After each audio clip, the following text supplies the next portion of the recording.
Okay. You guys did pretty good on the exam.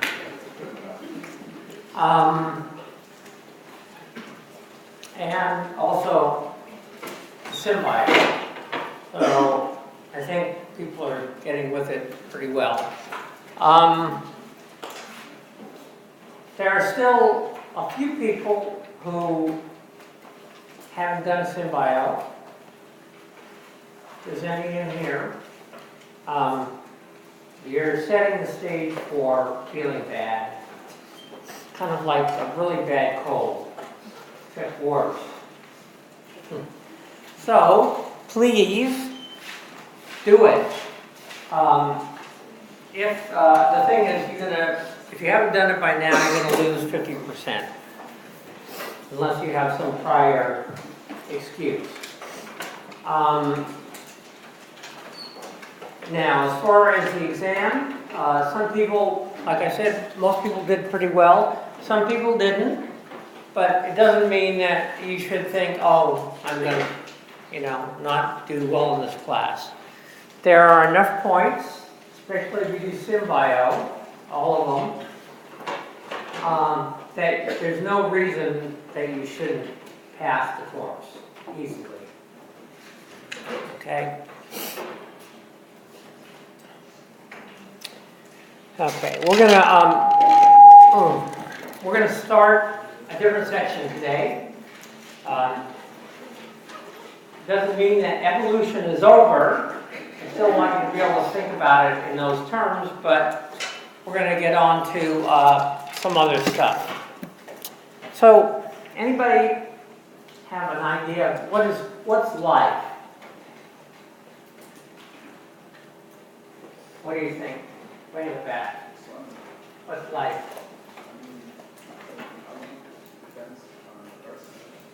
No, I mean, what are the properties of life?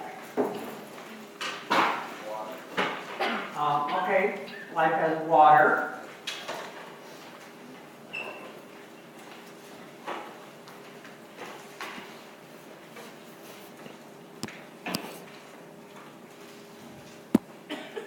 Oh, actually, there we go.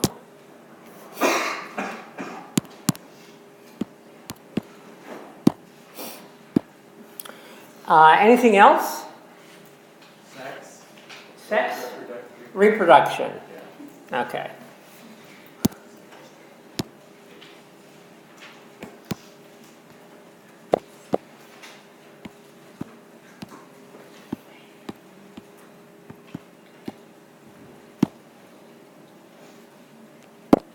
Anything else? Enjoyment, appreciation. Do you think a bacteria has appreciation? Okay.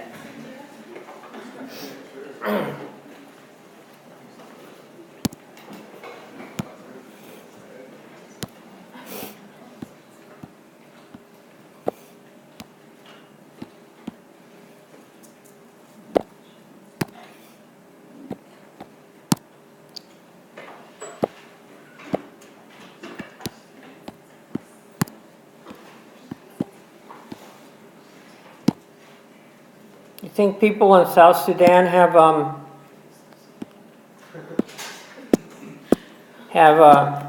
enjoyment and appreciation? No, not so much. But they're unlucky. What can you say? Whoops. Okay.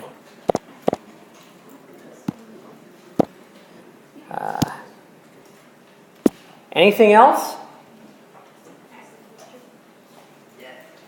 Death? Okay.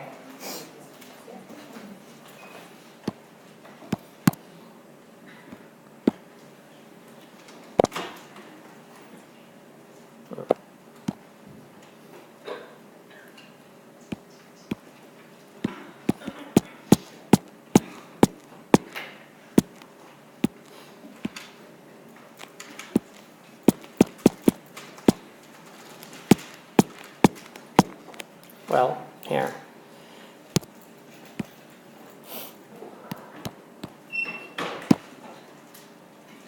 Okay. here we are with sex and death. What does sex and death have to do with anything? What have we just learned? Huh? Sex and death. Well, the opposite, survival and reproduction, right? That's fitness, evolutionary fitness. Okay. So,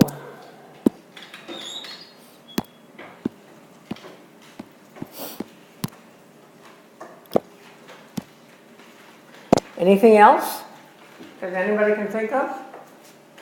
Competition? Okay.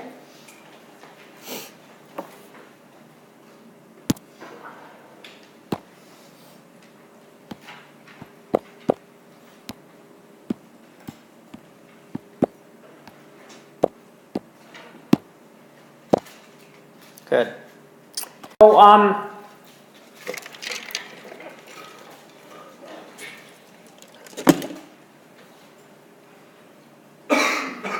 we have some ideas about how life started on the planet.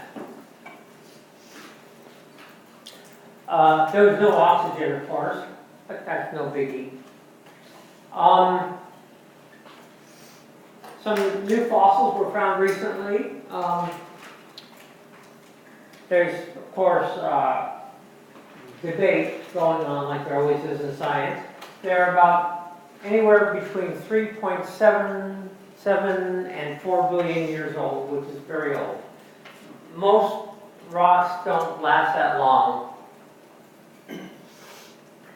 with fossils in them, because there's this conveyor belt and, you know, the plates, what we talked about in terms of continental drift, get subsumed and changed and all that. But it looks like life arose very early in the planet's history. And like 4 billion years, it's 4.5 billion years old, the planet. And it was not like anything today. There was, the atmosphere was mainly carbon dioxide.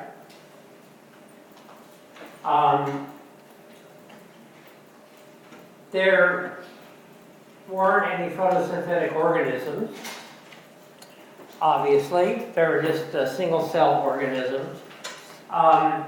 They've done some experiments to try to recreate life synthetically. They're getting closer and closer, but we may never know exactly how life arose on this planet. And now, if it, in fact, did originate fairly early, that says something that perhaps there's life on other planets as well, because it happened very quickly. But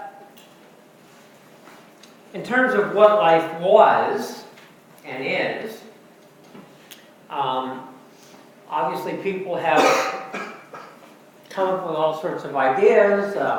For a long time there was this idea of a spark of life that made things that were living. Let's see, kind of like, you know, ambulatory flesh. Makes you want to walk around. Of course, people didn't really know what living things were made of. They had no idea. Now the Greeks, probably also the Chinese and the Indians from the subcontinent, held similar ideas about these substances that were part of the primary substances that we find on Earth today, like fire, air, and earth, and water, and that in our body we had substances that were associated with these four fundamental things. And they were called humors, and they were yellow bile and black bile and phlegm and blood, and they corresponded. And in fact, they thought, for the most part, that people who got sick, they were in the ill humor, like I get sometimes. Ill humor. Of course, when I get ill humored, I'm usually very sarcastic. Okay, so not exactly the same sort of ill humor. But in fact, it was thought, and the Greeks, this is how they dealt with things, that to put someone back into good health, you had to restore the humoral balance in their body that had been in some way disrupted.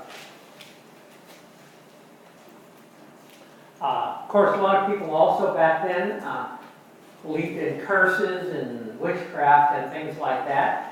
That would certainly put you in bad humor, I would think.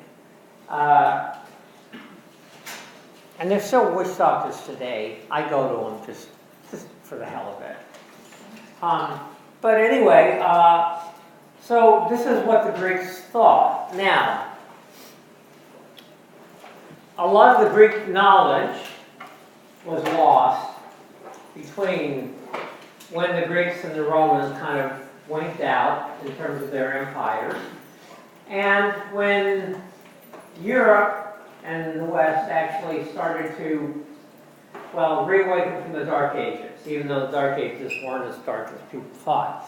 But there was new discoveries of these ancient texts, and people believed, for the most part, about humors and all that. And then there was a Renaissance, and people like Leonardo da Vinci did these impressive drawings of human anatomy, blood vessels, all kinds of different things. And people started studying this stuff in, probably the 15th century, 16th century.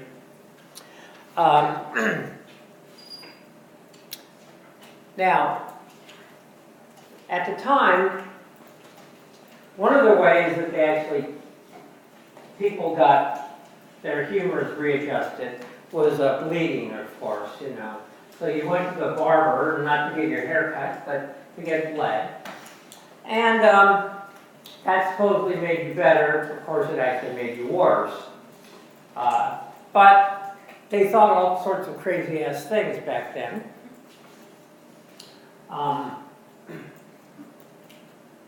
Let's see, what else? Oh, they also ate these purgatives that kind of, you know, made you want to throw up and you know, diarrhea and all that to flush out your system. They did all sorts of crazy stuff that really wasn't all that good for you.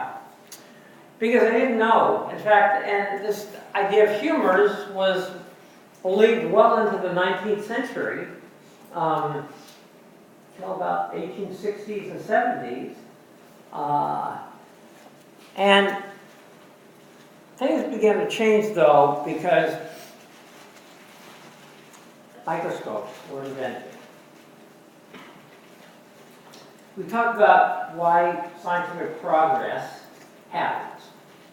Well, one of the reasons is that we can see or measure or observe things that we couldn't before, much like with telescopes, right? Optical stuff. So, in fact, like the Hubble Space Telescope has really changed our understanding of cosmology and the universe.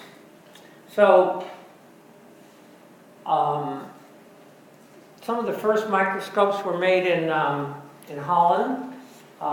They became widespread somewhat along with telescopes, and people started noticing things in them, like they look at plants and they realize there's these things that look, well, we'll call them cells.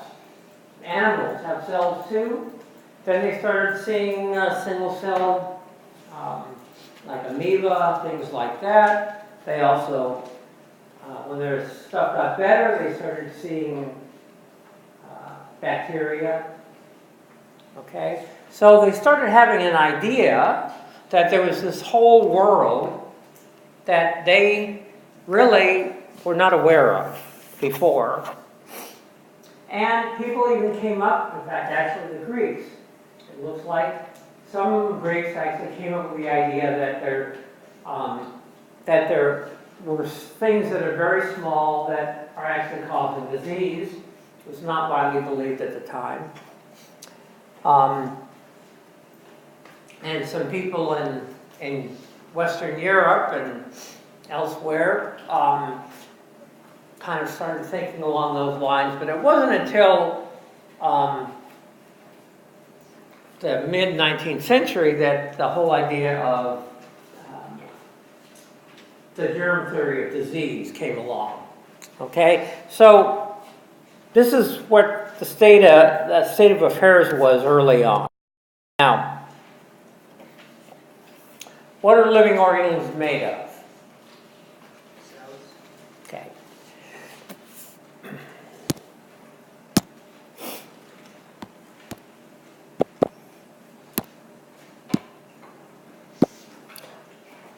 Now, there's a whole bunch of different kinds of cells. Anybody have some ideas about different kinds of cells? White blood. White blood cells?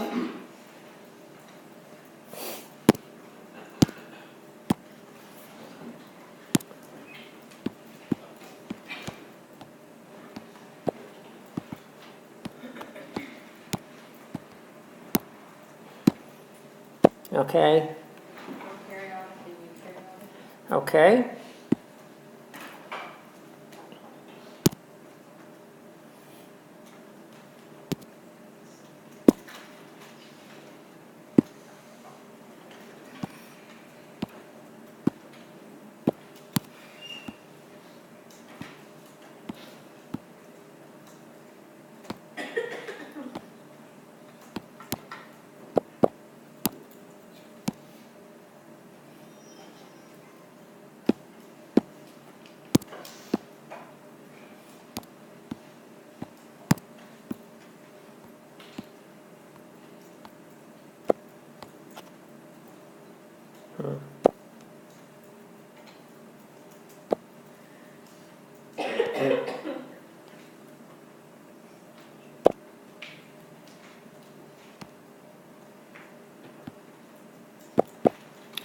Okay.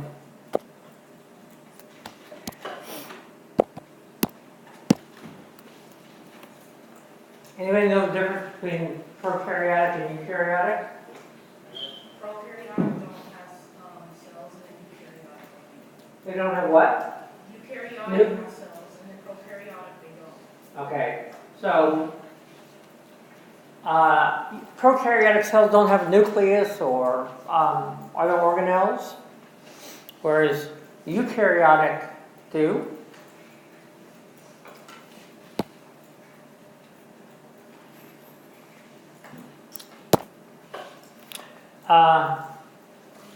What else are living things made of?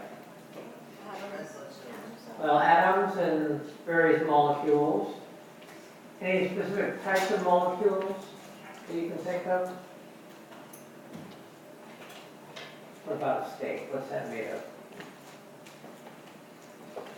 Red meat. What's red meat made out of? Protein, okay. Proteins.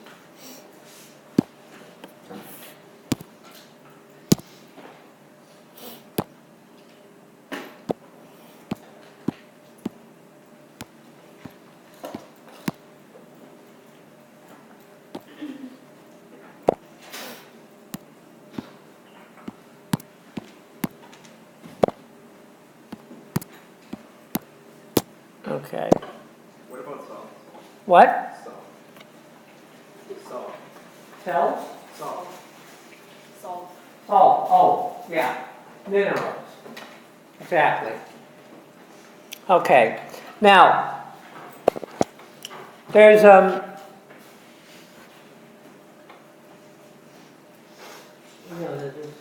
doesn't have a soul, and it's not alive. Of course, I don't think I have a soul either, but besides the point.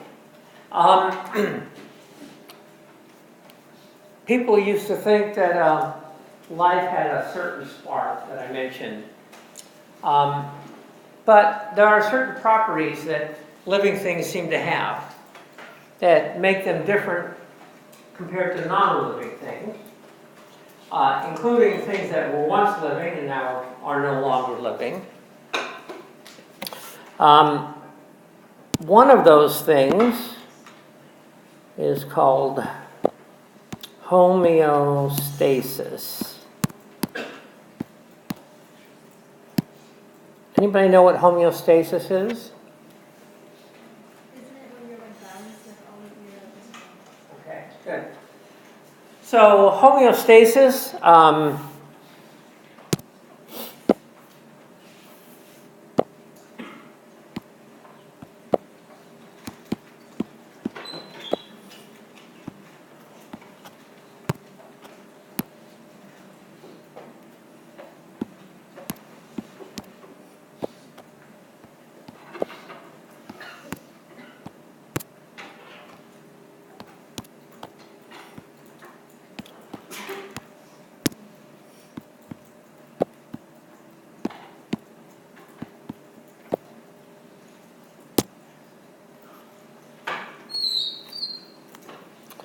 so in other words, if you perturb the system, it comes back into its previous state.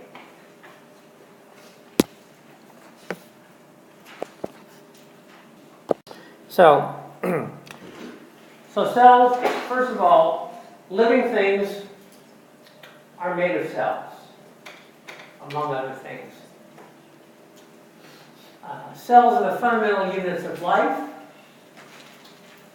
What is a cell? Well, on the left we have bacteria, rod-shaped bacteria. I'm not sure what those are, but it's eukaryotic cell. Looks like eggs and placentas or something. Usually cells have a membrane. They're membrane-bound things that keep certain things out and certain things in, and that maintain homeostatic processes. Now, viruses don't have cells. They're usually just a small package of either DNA or RNA and a protein cap that they use to infect certain cells. And then they take over the cellular machinery by inserting their DNA or RNA into the cell, and the cell starts making, the host starts making viral particles, making the proteins that it needs as well as replicating its DNA or RNA. This? What? Oh, you're copying? Okay. Are you good now? Okay. You understand what I was saying here? Okay. So cell theory. Oh, and like evolutionary theory or theory of gravity. Cell theory is a scientific theory. It's pretty extensive about how there's a whole bunch of different parts to cell theory, about how cells work, what they're made of, things like that. Yeah. What about like fungus? Fungus are alive, have cells. Okay? Some are really tasty too. Others will kill you straight off, by the way. Now the thing is, with viruses, of course, viruses evolve. Basically, they do all the things that other cells do. They just use someone else's cells to do it. Okay. There's another thing. Cells come from pre-existing cells. In other words, here we are with ancestors and descendants again. Of course, the first cell, it's up in the air, who knows exactly how life started. It probably didn't use DNA. I think there's a pretty good consensus that one of the first earliest organisms that actually used ribonucleic acid of some sort used RNA instead of DNA. But anyway, cells come from a common ancestor. In other words, I have skin cells, my skin cells die, some of my skin cells replicate.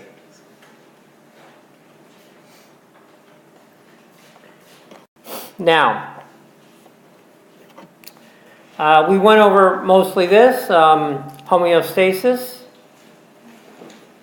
That's actively regulated to remain very nearly constant within certain very defined parameters. Okay, now, we were talking about prokaryotic cells and eukaryotic cells.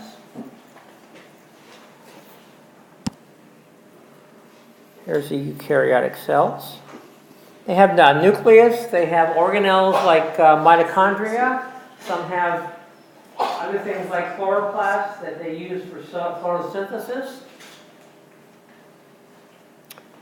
There are also bacteria that are classified as prokaryotic, and also what's called archaea. Sorry. And what's interesting is that archaea is actually more closely related to eukaryotes than they are to bacteria. So, in fact, that's why prokaryotes don't really exist in fact. When we're talking about like phylogenies, which is what we're looking at, a phylogenetic tree, we want to look at groups that share our most recent common ancestor. And archaea and eukaryotes share a more recent common ancestor than either do with bacteria. Okay? So people still refer to prokaryotes, but archaea and bacteria are more different than archaea and eukarya are. Eukaryotes include animals, plants, fungi, algae, and then a whole bunch of single-celled organisms. It's a very large, complex domain of life. Now, up until 70s, archaea didn't exist. People didn't know, they saw them, but they didn't know what they were, and it wasn't until they started looking into it that they realized, first of all, archaea has a more similar cell wall than to eukarya and to bacteria, and a whole bunch of other things. And there might be other domains as well that we're in the process of discovering. So this is the kind of most recent idea of all of life, but it's changing. Okay.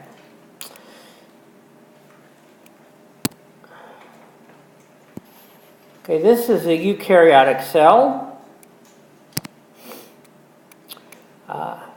These are all bacteria of one form or another. I don't have any archaea here. And then we also have some viruses that are generally very, very small. But recently they've discovered these giant viruses that are as big as some bacteria and have as many genes as a lot of bacteria. So that's where the whole idea of different domains comes in. As you can see, so the cyanobacterium, those are the first things that apparently were photosynthetic organisms in the early planet. Some of these things cause disease in humans and plants and other living things. Most of them don't.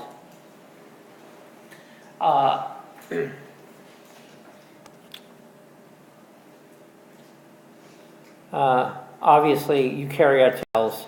And then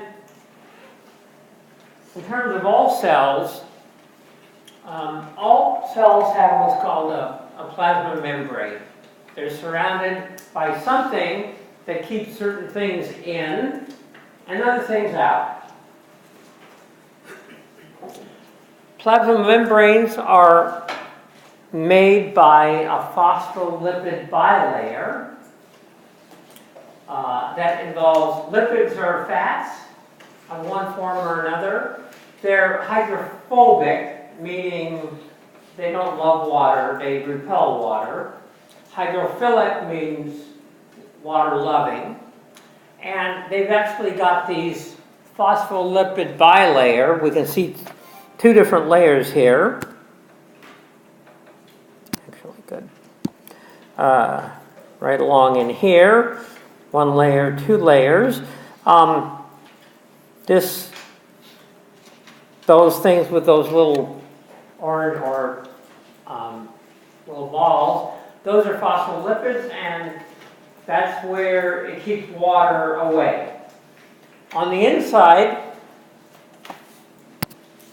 that doesn't have this, these are hydrophilic sides. So a phospholipid bilayer had a combination of hydrophobic and hydrophilic parts. Okay? And that's what the plasma membrane does. Now, some things can get in and out, but usually there are proteins that allow things in and out of the cell, either through diffusion or active transport.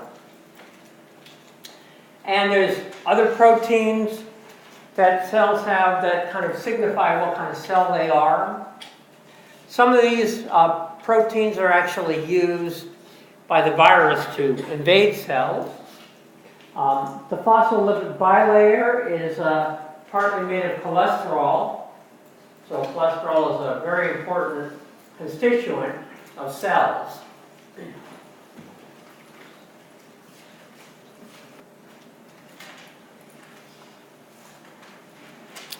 Okay, and then here's a nice little bacteria with a flagellum. We actually also have cells that are flagellum. Sperm is a good example. And they have flagellum because they share a most recent common ancestor with bacteria. Now, and then here's kind of a look at a eukaryotic cell in general. It's got a nucleus. It's got ribosomes, which translates DNA, RNA actually, into proteins. It's got all this other stuff, endoplasmic reticulum. Here. Okay. It's got mitochondria. Actually. Okay. Mitochondria all over the place. These are the little power plants in our cells that provide the energy. Some cells actually have a lot more mitochondria than others, like muscle cells have a tremendous number of mitochondria. Other cells have much less.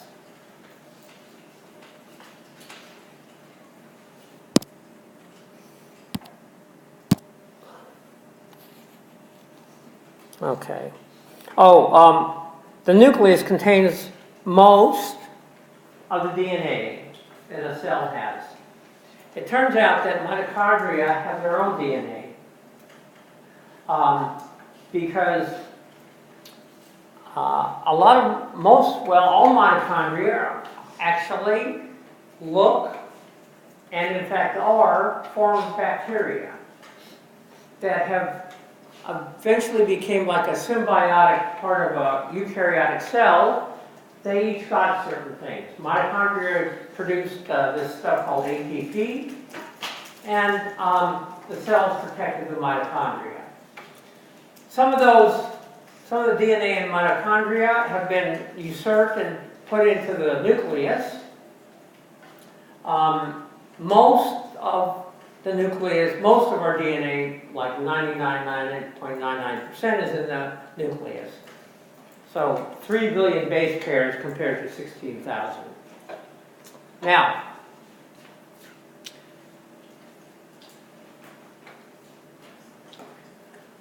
single-celled organisms like bacteria, for the most part, sometimes they form colonial bacteria, but they don't have differentiated tissue types. And so with eukaryotes that are multicellular, that means many cells, like you and I, we have all these different tissue types. So on neurons, we've got muscle cells, we've got digestive cells, we've got esophageal cells, all these different cell types. I don't know how many there are total, but there's a lot. Now,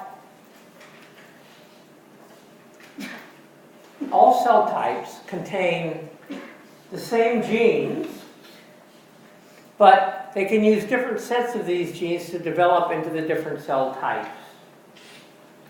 In fact, every cell in our body contains the whole genome and not just the part of the genome that our different cell types need.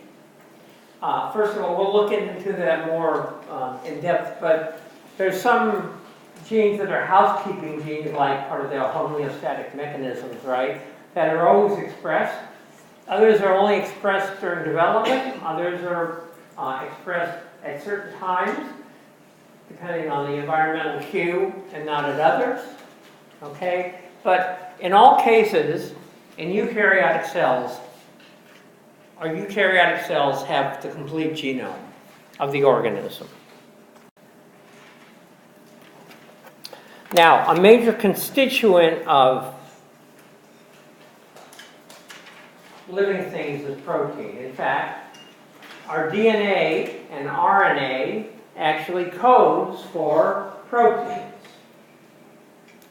And proteins do a ton of stuff. Cells have to talk to each other. So there's signaling proteins, and I mean not just adjacent cells, but cells in some other far part of the body, like certain cells in the brain talking to the gut. Okay?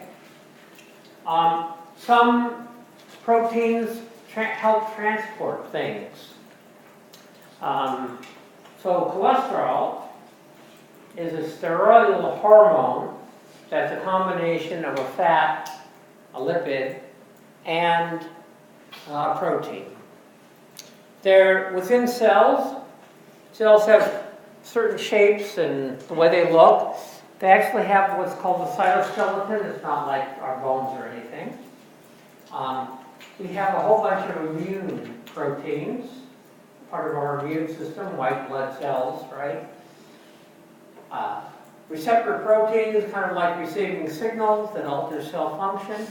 And then enzymes. And enzymes catalyze chemical reactions. Okay? Now, you don't have to memorize any of this, but you have to understand that proteins are basically central in what makes up living things, whether it's animals, plants, bacteria, whatever. Because these are the things that actually do most of the work. Now, enzymes are a class of proteins. In other words, what they do is they help chemical reactions happen that would otherwise require, let's say, too much energy to actually do in a cell without destroying the cell. One of my favorites of enzymes, of course, is alcohol dehydrogenase. Why is it one of my favorites? Anybody? Did it happen to you? Let's just put it this way. It's probably one of your favorites too. You drink?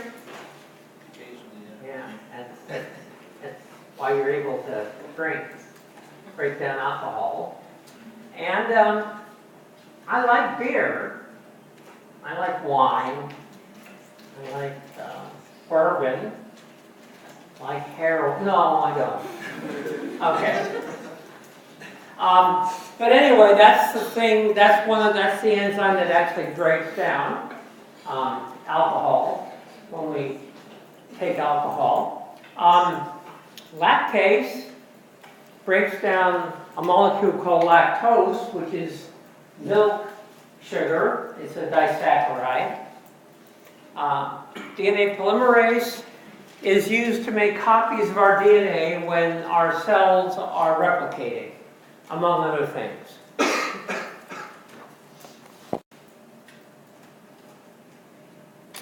So this is kind of what it actually looks like. So lactose, this is the lactose sugar. It's a disaccharide. It's made up of a glucose molecule and a galactose molecule.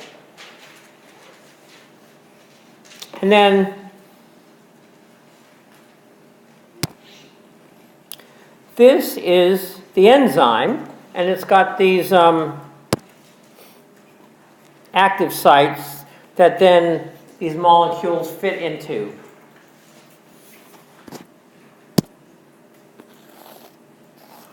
And allow it to separate glucose and galactose into separate molecules. Because it turns out all our cells need glucose, and you can transform galactose into a useful form of sugar too. But you can't use both of them together. Okay? So this is one of the things that enzymes do. They break things apart.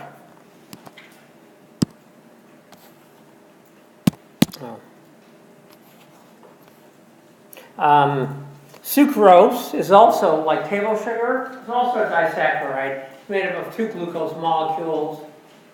Now, anybody in here lactose intolerant? Okay. Now, mammals, as you know, I hope, are the animals that actually, the females make milk to feed their offspring early in development after they're born.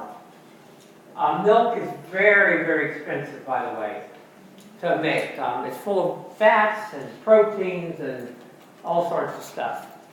Now, the thing is, humans are the only animals, really, that continue to drink milk compared to other mammals. Because milk is basically set up so that their offspring baby mammals, can grow quickly and get all the things they need, and then they have to switch to normal food. And there's usually a big struggle between mom and offspring. The offspring want to keep drinking milk, and mom says, I've had enough. Okay? Same thing happens with humans. Now, normally what happens is lactase is an enzyme. It's expensive.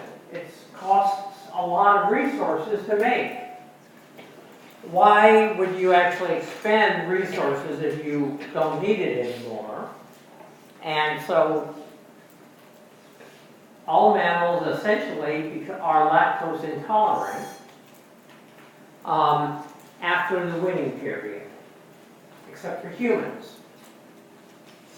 Now, it turns out lactose tolerance evolved independently among different human groups. It's kind of like convergent evolution. I know it's supposed to be different species, but within the same species, but different groups, in what are called pastoralist cultures. That means herders with livestock. And before they were drinking the milk, they were eating the flesh and making hides into clothes and things like that. But occasionally there were these mutations that happened to be beneficial, allowing individuals that kept the lactase gene on, producing lactase continually. And you can imagine how someone who had that mutation had a food source that no one else in the tribe of pastoralists had, and in the end probably left far more offspring, and their offspring left far more offspring than everybody else that didn't have that. So you see pastoralist lactase producers, two different big tribes in Africa, the Middle East and Northern Europe, East Asia, no, not much. They didn't have, they had domesticated animals, but they didn't have these big herders. And Native Americans, the same sort of thing. So like Native Americans are generally lactose intolerant, okay? So you get these mutations like making lactase. It's a promoter region, we'll discuss that, about how genes are expressed. And normally you don't want to make things that you don't need anymore. And that's why in mammals, those kinds of things get turned off, so you don't need it. But occasionally, it can lead to beneficial mutations. Okay, see what happens. I'm recording this anyway, so it doesn't matter. Okay, proteins are built with amino acids. You've probably heard of amino acids, you know. You can buy various amino acids in, health food stores and pharmacies and all that. There's 20 amino acids, and they're strung together in long chains called polymers. You can also have a long chain polymer made of sugars, let's say also, but in terms of proteins, long chain of amino acids. And that's what makes them a protein. And some of these proteins have, well, there's 20 total amino acids, but they might have, thousands of individual amino acids all strung together.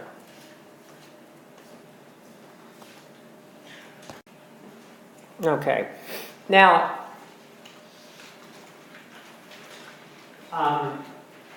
proteins, as I mentioned, they're made of amino acids, right? Red meat, cheese, all that. Plants, actually, yes, plants make amino acids. Everything that's alive makes amino acids and proteins. So you can get proteins, different kinds of proteins from everywhere. And in terms of protein synthesis, some of what we need we get from our diet, and some sources of amino acids we can only get from our diet.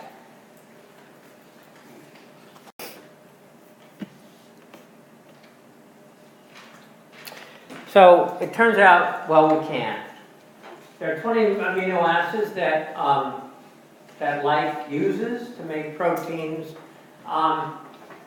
We can actually synthesize a whole bunch of them, 13, but the other 7 we can't. We have to get it from our diet. And the ones that we can't make are what are called essential amino acids. So these are all amino acids. The non-essential means those are the ones we can actually make without our diet. The essential, we basically have to get those from our diet. And then there's some that are what are called conditionally essential, depending on, like vitamin D It's a coenzyme, it's a vitamin, right? But you get the point. We can actually make vitamin D if we are exposed to sunlight. Okay, but if we're not exposed to enough sunlight, then we have to get it from our diet. So, in terms of amino acids, there are some that just require us, we can't make them. So we have to rely on our diet. And there are a whole bunch of diseases that people show or express if they don't get certain amino acids.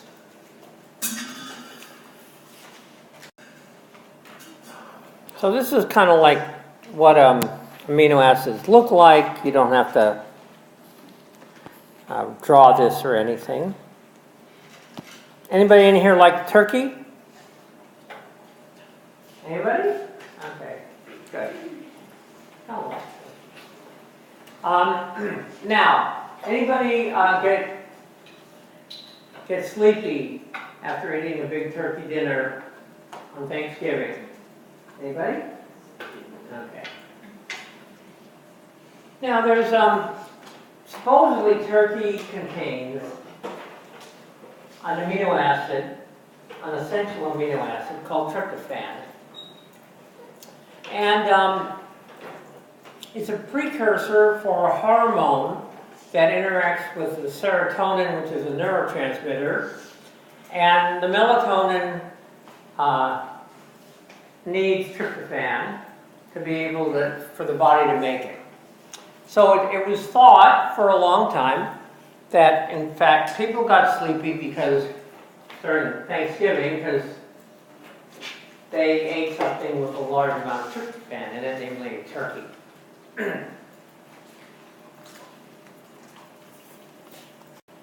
So here's the observation, back to the scientific method. Remember, there's an observation. I always get sleepy when I eat turkey or watch someone else. We know that in terms of biochemistry, tryptophan is a precursor to melatonin, sleep-inducing hormone that interacts with serotonin, a neurotransmitter. Why do I get sleepy when I eat turkey? Thought that tryptophan in turkey causes my sleepiness. In other words, you eat turkey, it's got a large amount of tryptophan and it puts you to sleep. Okay. So one of the predictions from this hypothesis is that if turkey causes sleepiness, then it should have higher tryptophan levels than other foods that don't cause sleepiness.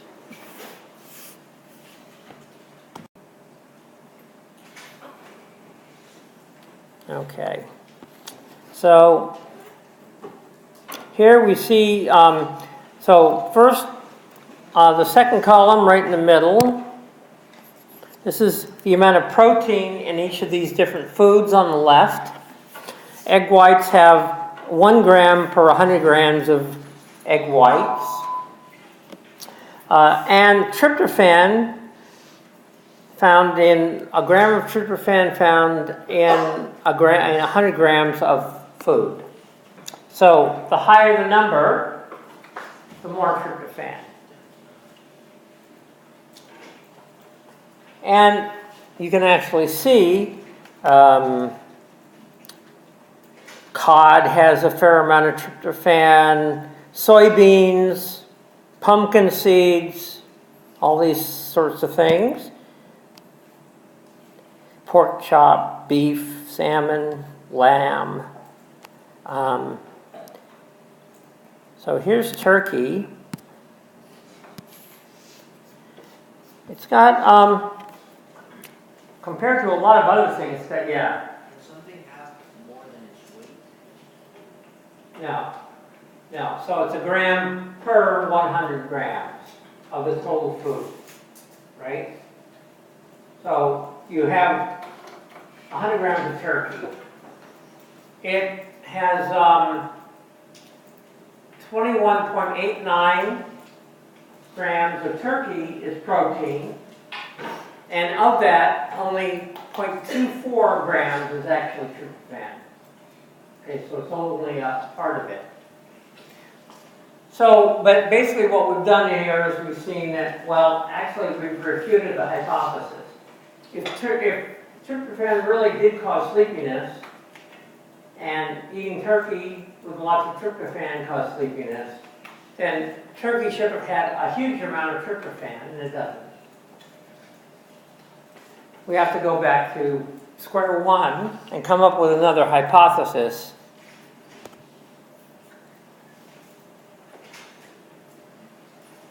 Personally, I think we get sleepy because we eat so much that there's really just not enough blood left over for brain function. So we just sit there like, you know, brain dead. Not really. But anyway, you get the idea. Now, in addition to protein or vitamins, anybody take vitamins in here? Okay. They've got you.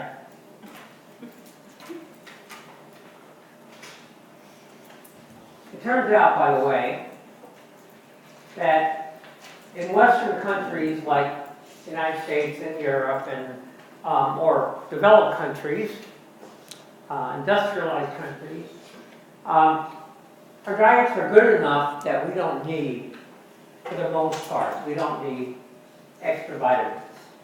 The vitamin industry has sold us a bill of goods saying we need it, but we don't.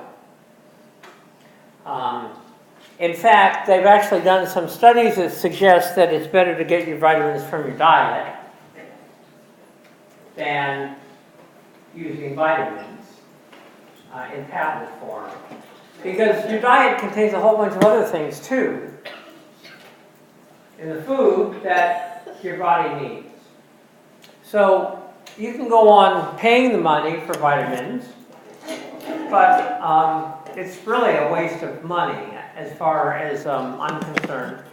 And as far as a lot of nutritionists are concerned. Unless, of course, usually when people get a little older, they aren't making as much vitamin D as before.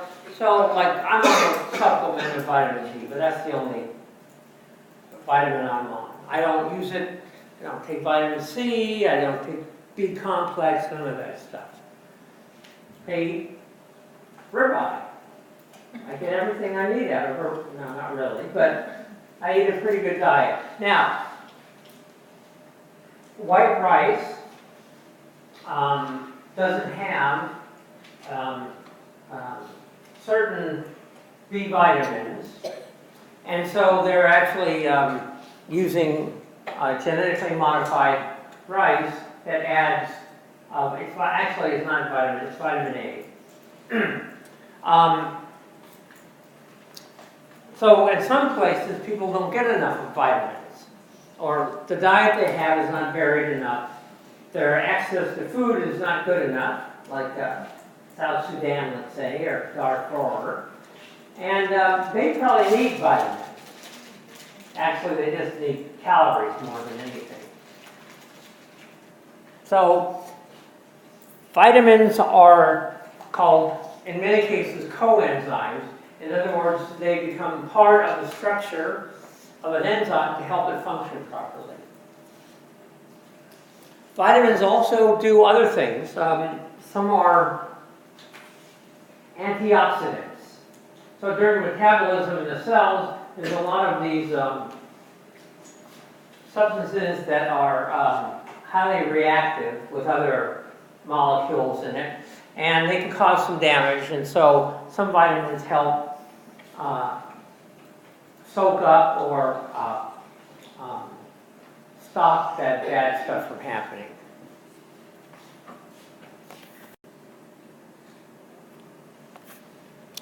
Okay, vitamin C. Anybody take vitamin C in here for like for colds? Doesn't work that way. Sorry. So vitamin C is actually an antioxidant, and if you don't have certain vitamins, you suffer.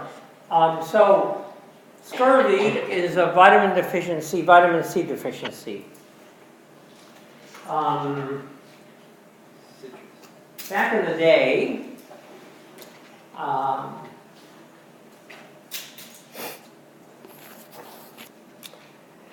when people went on long sailing voyages,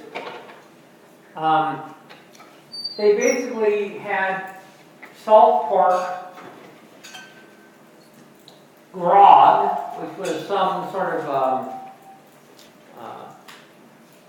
alcoholic beverage, and hardtack, which was kind of like, you know, a really hard piece of, like, bread, but not really, really hard cracker.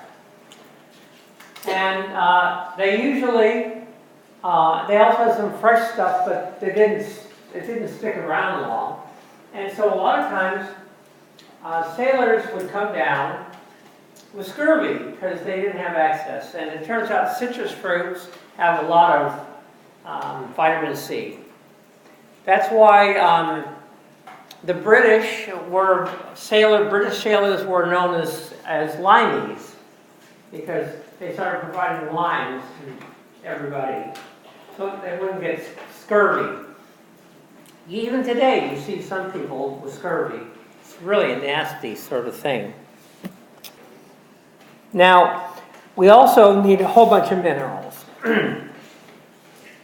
And we need ions. And an ion is a mineral that has a charge, is an element that has a charge.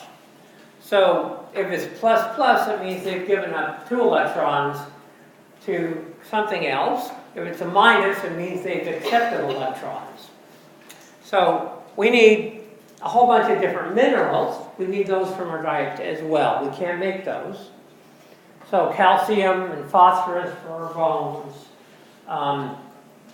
Potassium. There's all these channels for transporting things from a low gradient to a high gradient. They require minerals. So that's why you have minerals in your diet. Now, again, with these multivitamins and stuff, a lot of times they provide minerals as well, but for the most part, you just don't need them.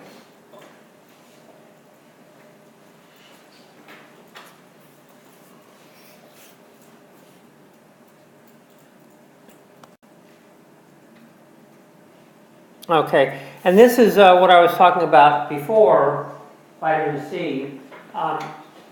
There are things that, things called free radicals that during metabolism are highly reactive elements like chlorine that are in an ionic form with a charge, a negative charge. And they can do a lot of damage, and so certain vitamins or minerals are antioxidants that kind of stop those things. They bind to them, so they're not going to do any more damage. So those are called antioxidants that stop free radicals from doing real damage.